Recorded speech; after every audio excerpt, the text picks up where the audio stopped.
Kwa majina naitwa Melek Shange, ni mwenyekiti wa waendesha bandari kavu Tanzania, ambao kwa ujumla sisi tunadili na shughuli za kibandari lakini nje ya bandari. Hivi karibuni tumefurahi sana kuona bandari yetu ya Tanzania kwa maana ya TPA, mamlaka ya bandari Tanzania, kwa kuja na tozo mpya ambayo ni tozo imekuja mahususi kwa ajili ya maendeleo ya bandari. Tumeita Port Development Levy, ambayo mwanzoni ilikuwa ni 9%, lakini sasa hizi wameweza kusikiliza wadau na kuweza kuishusha mpaka 4.5%. Tozo hii ni kwa ajili ya maendeleo ya bandari na kwa ujumla sio bandari ya Dar es Salaam. Maana watu wengi wakisikia bandari wanajua ni bandari ya Dar es Salaam. Tozo hii ni mahususi kwa bandari zote za Tanzania, kwa maana ya Dar es Salaam, Tanga, Mtwara na baadaye pia Bagamoyo itapokuja. Na lengo lake ni kuhakikisha kwamba miundombinu ya bandari inakuwa ni rafiki. Kwa sababu tunapofahamu ni kwamba kwa sasa hizi kumekuwa na wadau wengine wanaoendesha bandari yetu hususan ya Dar es Salaam, ambao ni wawili ambao wanaendesha Terminal 1 na Terminal 2, lakini wao majukumu yao ni ya operation tu.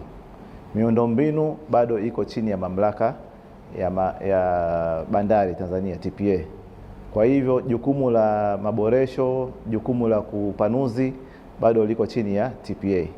Kwa hivyo TPA wanajaribu kuhakikisha kwamba wanaongeza miundombinu ikiwemo berths, sehemu ambazo magati ambazo meli zinafunga. Kwa sasa hivi kwa Dar es Salaam tuna magati 12, kwa maana tuna berth 0 mpaka berth 11, kwa hiyo jumla berth 12. Lakini ukiangalia na nchi jirani tunazoshindana nazo kwenye biashara hii, wenzetu wana magati mpaka 24.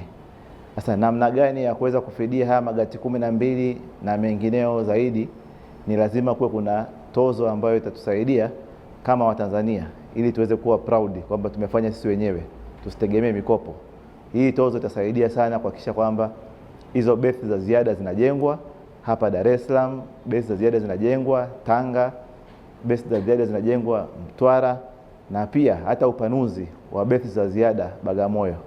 Hii itasaidia sana kuhakikisha kwamba meli zinazokuja Dar es Salaam zinakuja kwa wakati, hazitakuwa kuna kusubiri nje. Maana kusubiri kwa meli nje kuna attract tozo, ambayo hiyo tozo dakika ya mwisho inaongeza gharama kwa mlaji wa mwisho. Lakini meli zikiwa zinafika kwa wakati na kushusha mizigo yake, hata bidhaa katika masoko zote zitashuka chini.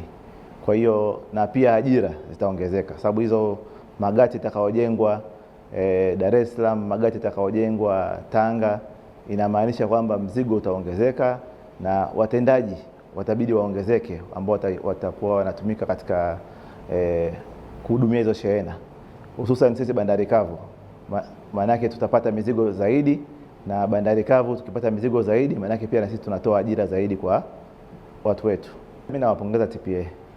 Kama nilivyosema hapo awali, huu mchakato ulifuata taratibu na baadaye kanuni ikatungwa, lakini kwa sababu ya usikivu waliokupo nao baada ya zile kelele kutokea, mamlaka iliona ni vyema kuisitisha kwa muda na kusikiliza kilio cha walio wengi. Na katika kusikiliza kilio cha walio wengi wameweza kuipunguza kutoka 9% mpaka 4.5, ambalo kwa kweli ni jambo la faraja sana kwa wananchi, na natumaini kwamba hata sasa hivi inapoenda kutumika, basi wadau wote watakuwa tayari wamekuwa wako radhi kuipokea, kwa sababu kama mamlaka ya serikali imeweza kuwasikiliza na kutoa fursa nyingine tena ya review hii taarifa, nadhani ni jambo jema. Kwa hiyo kama Watanzania tujivunie cha kwetu, tujivunie kwamba tunaenda kufanya maendeleo kwa kutumia fedha zetu za ndani na sio misaada.